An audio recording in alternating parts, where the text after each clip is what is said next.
A lot of the time when I was starting to lose confidence, it was because I was starting to be self-critical of the fact that I was having to wear hair.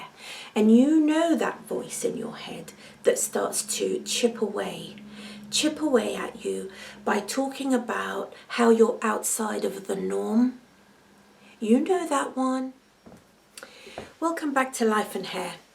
Wanted to jump on quickly because yesterday I actually attended a funeral, and I haven't attended a funeral for years, and I've certainly never attended a funeral where I felt like I had to face the fact of wearing hair to a funeral. Now, I know that wearing hair is great fun and that I talk a lot about confidence and self-belief and, you know, having the power of your conviction and going out in that hair and making the most of it. But, you know, I was confronted very much yesterday with a renewed sense of trepidation and a little bit of nerves and fear about going to a funeral, which is a very sober and somber occasion. And being invited to a funeral, I felt that I needed to present a somber aspect of myself. And hand in hand with presenting this supportive and somber aspect of myself was the whole concept of turning up in a wig. You know, the very concept of turning up in a wig yesterday to this event, it made me feel like I had to really think about the frivolous aspects of wearing a wig. You know, wearing hair it's kind of focusing on your glamour, on looks and presentation, in a way that may seem inappropriate to such a somber occasion. And it's very similar to when I wore hair for the first time going to work as well. There's an aspect of being at work as myself. I've always felt that it was never appropriate to wear hair to my kind of job. I mean, I'm in healthcare. Okay, I'm not in an acute setting. I don't work in a hospital. I work in the community where I'm actually meeting people that in their own home, as it were, and also going into the office. But I always felt that there was an aspect of it where I had to be serious person, focusing solely on my work and not being preoccupied with my image in any way. And that's been true all along, but then what happens when you get to the stage where your image looks raggedy and you kind of look unkempt?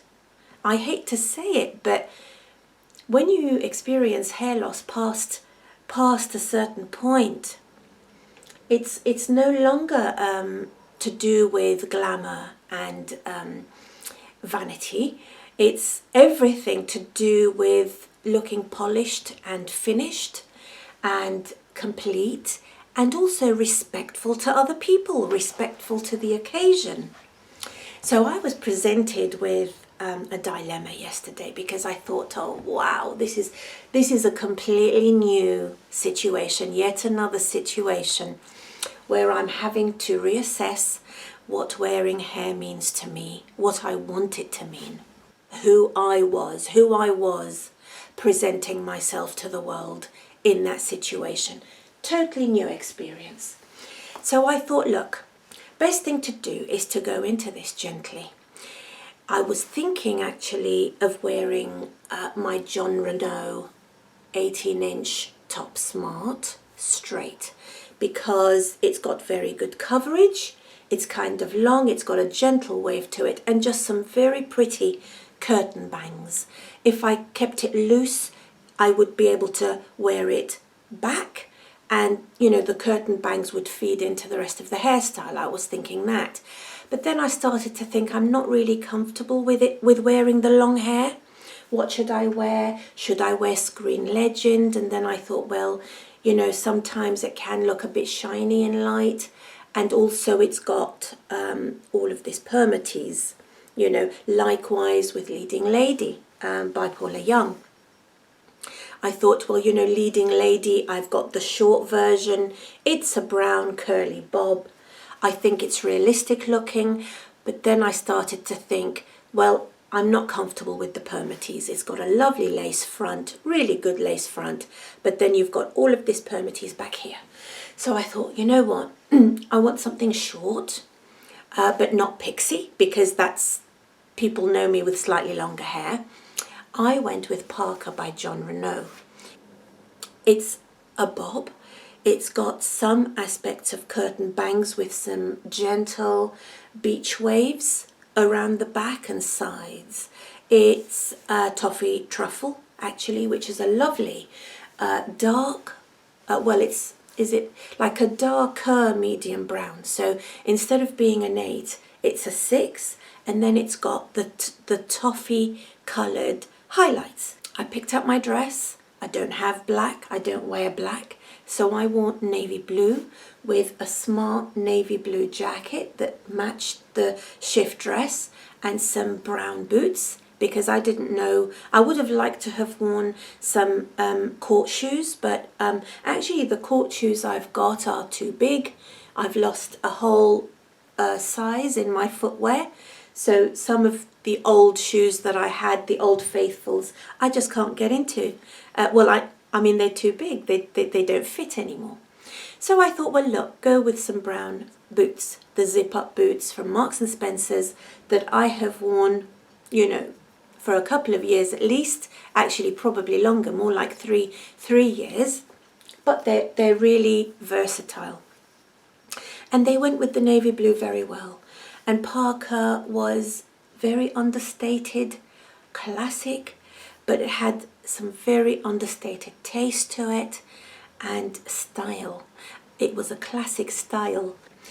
So I kind of put her on and I felt very comfortable. It made me start thinking about confidence, okay? Now, we've got to get to grips with this business, this confidence. Because if we've gotten to a stage where wearing hair isn't just an option, I don't feel comfortable not wearing my hair. I promise you I've gotten to a stage with my hair loss where I would feel so self-confident if I was to approach a social situation where people have seen me with all different types of hair and suddenly I'm turning up with my very thin, patchy hair. I would feel like all eyes would be on my scalp. And there's no way I'm going to put myself through that. Therefore, I have to get to grips with confidence, my confidence.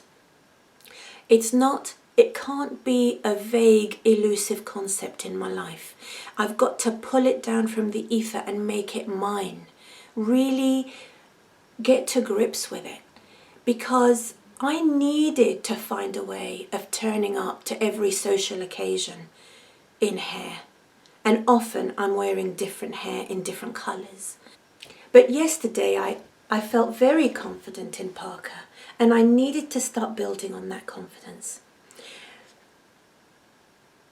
And I decided that a very good way of starting to do that was to turn up to that event and not pay my hair any attention.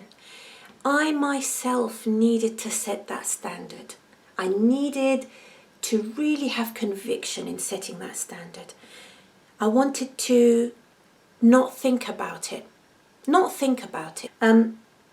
I needed to have a good talk to myself and really tell myself that when I walked forth into that social occasion, I wasn't even going to think about the hair on my head. I needed to secure it very well. I pulled out the side bits and I got rid of the white, very similar to what I've done here.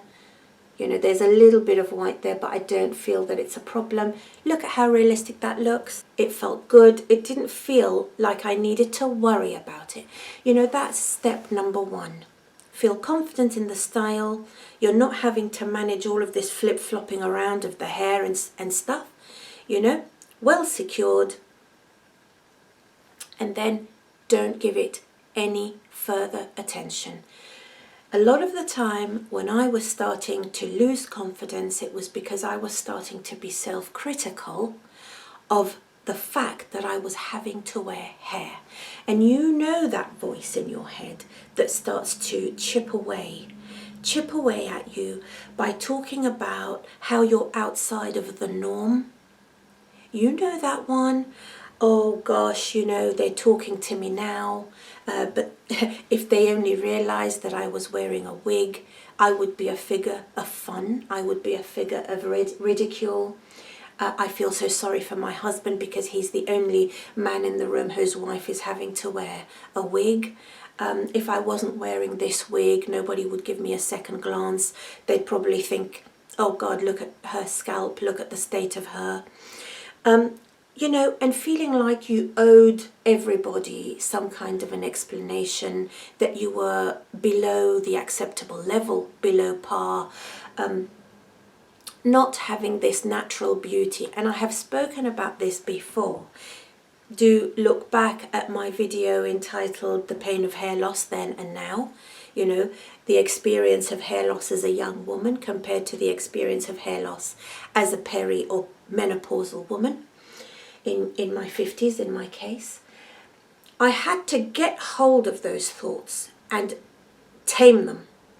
I needed to tame them because there is no ultimate truth in this world other than the truth that we assign to any idea.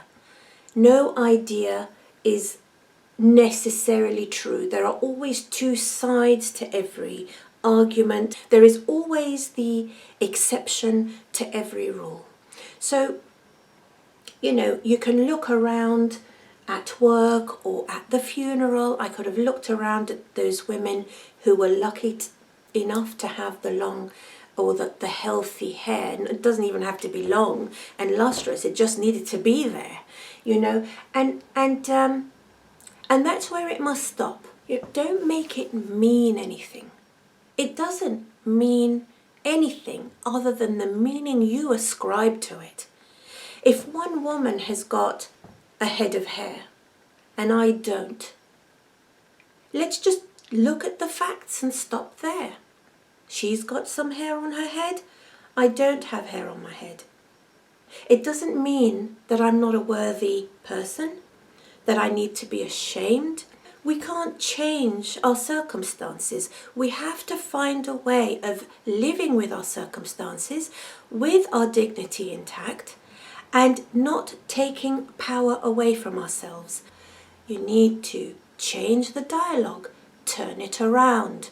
If you catch yourself feeling less than because you're ascribing all kinds of significance to the fact that you don't have enough hair on your head, stop in your tracks and consciously turn it around in a way that is empowering, useful, and helpful to you. That uncomfortable or potentially uncomfortable situation that I lived through yesterday has been so very valuable to me. It's valuable to me. And it's not just valuable to me when I'm in that kind of situation, because confidence is across the board.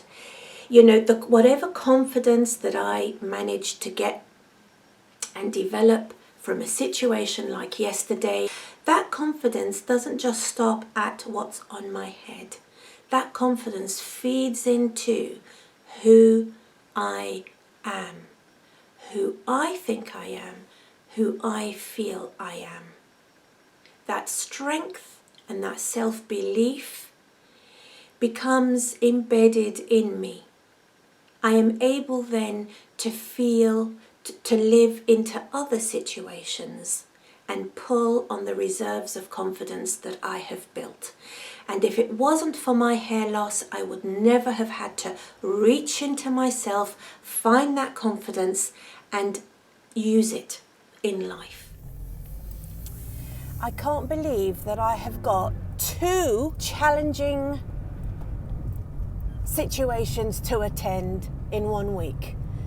Firstly, I had the funeral, and now I'm going to have lunch with my mother-in-law. And just to give you an idea of how things have been, I haven't had a very good relationship with my mother-in-law. I've been married for over 21 years, and there's been it's been a difficult relationship, and for a long time we were not actually at all in communication, and I'm not in communication with my sister-in-law. For those of you ladies who have had really good relationship with your husband's family, I think you're very lucky. But in 2020, there was a lot of gardening going on because it was all lockdown, and she's a very keen gardener. She sent over some plants, and with one thing and another, we started talking, and we've been in communication since then, building up our relationship. We've got a lot in common, actually, and I actually get on with her. We enjoy each other's company. So today we are going out to lunch for the very first time, just the two of us, in those 21 and a bit years. In fact, it's actually longer than that, because Steve and I were together for 2 years before we got married.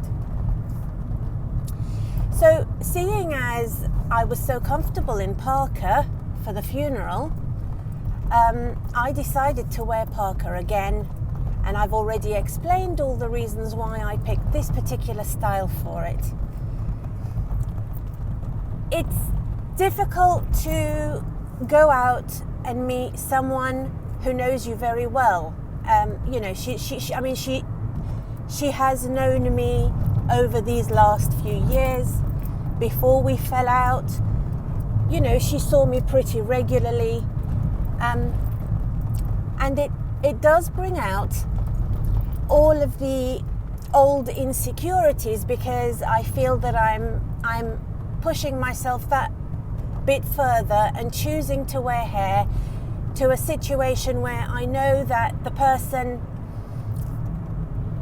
has had reason previously to be critical of me, and here I am presenting myself with a wig on my head.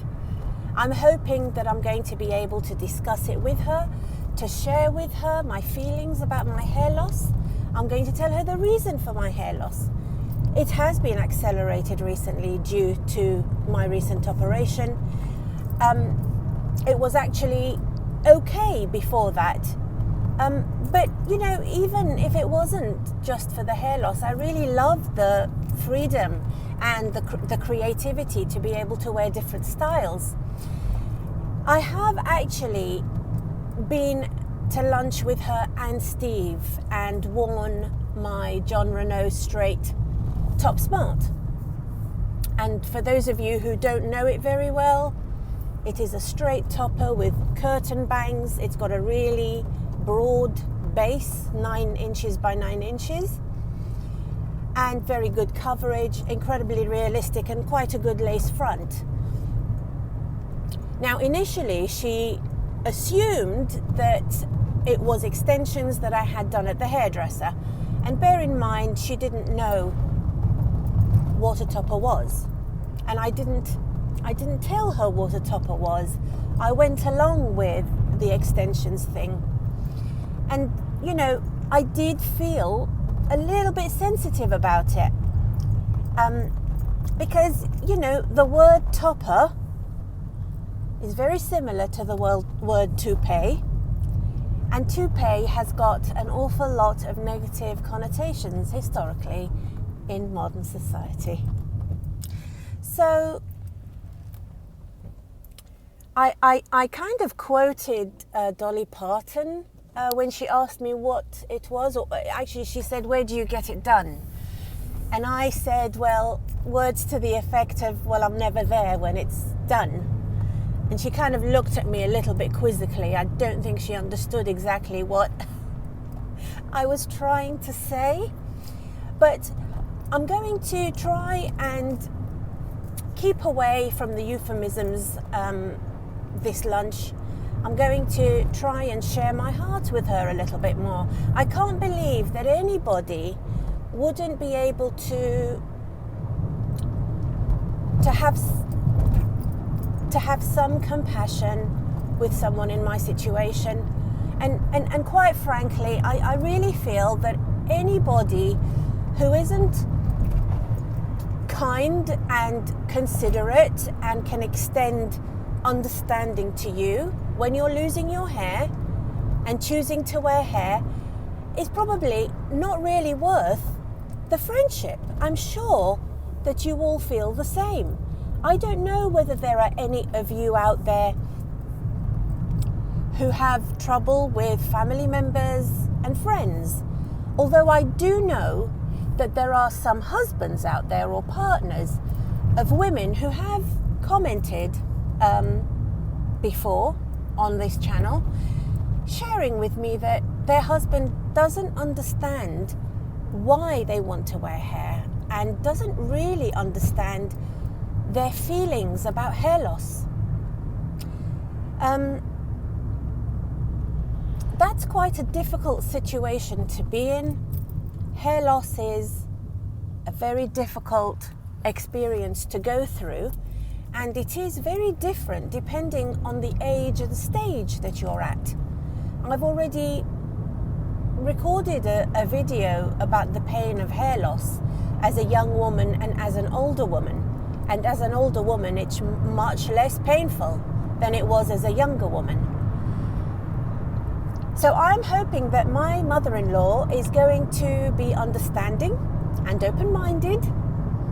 And I'm hoping that I'm going to find my voice today and be able to calmly and confidently just put to her my feelings and my concerns and the solution that I've found. And hopefully she'll be able to grasp the creativity and the fun that's available from wearing hair, and not just the desire to hide your hair loss. So wish me luck, and I'll let you know how it went.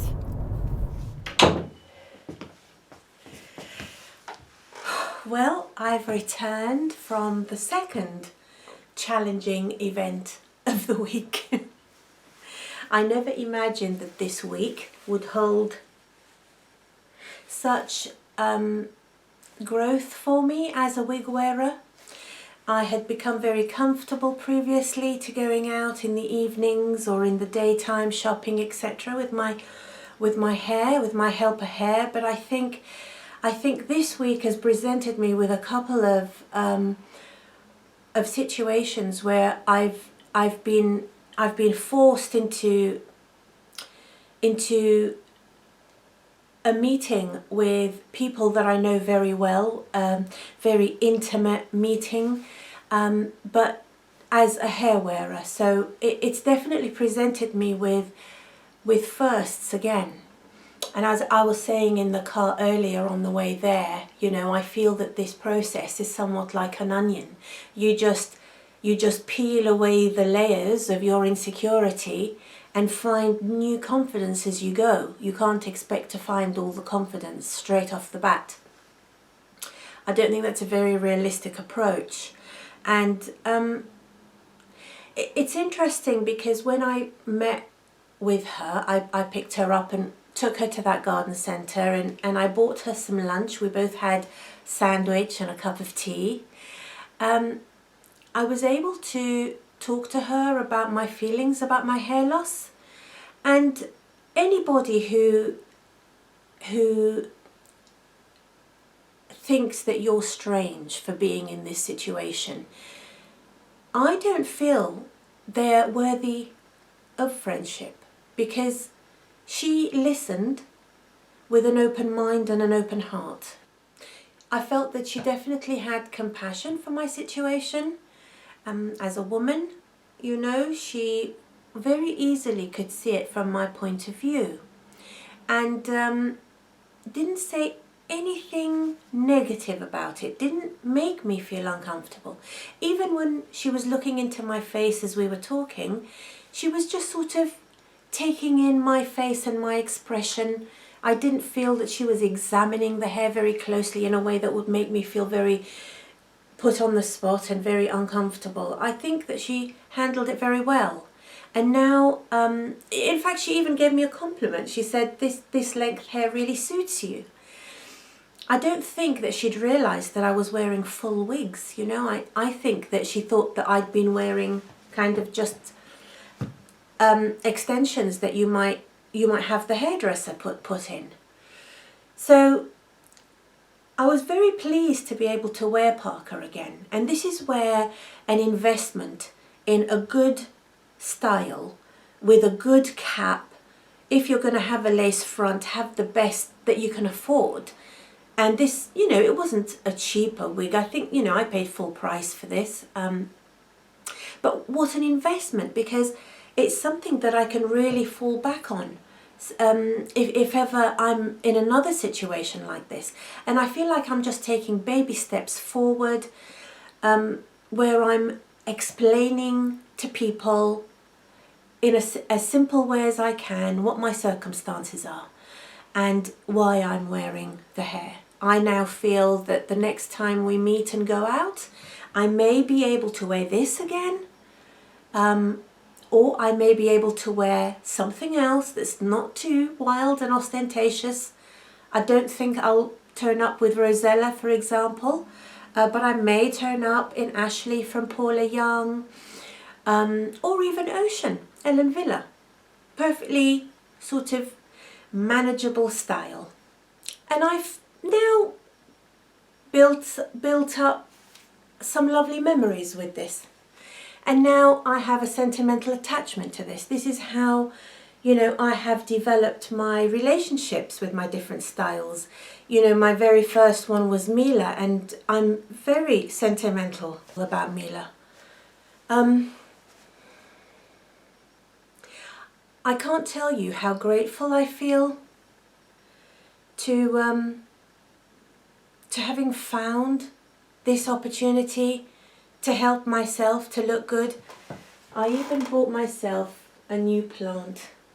This is similar to mother-in-law's tongue, only it just grows one beautiful thick leaf. And I bought this, which I think echoes the shape of the leaf really nicely, and it's got very, very simple design to it. I absolutely adore it. And I bought this orchid. Look at the colour of this. Lovely orchid.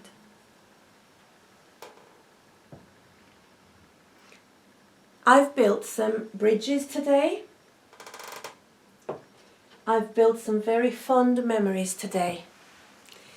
And it's been wonderful to develop the relationship with my mother-in-law that's gonna give me that older woman in my life again who can advise me, who's a good listener. We really got on so well. I really feel like I've gained a mother today, and I hope that she has found something of value in me. It's been a very interesting week, and thanks very much for coming along with me, and I'll see you next time.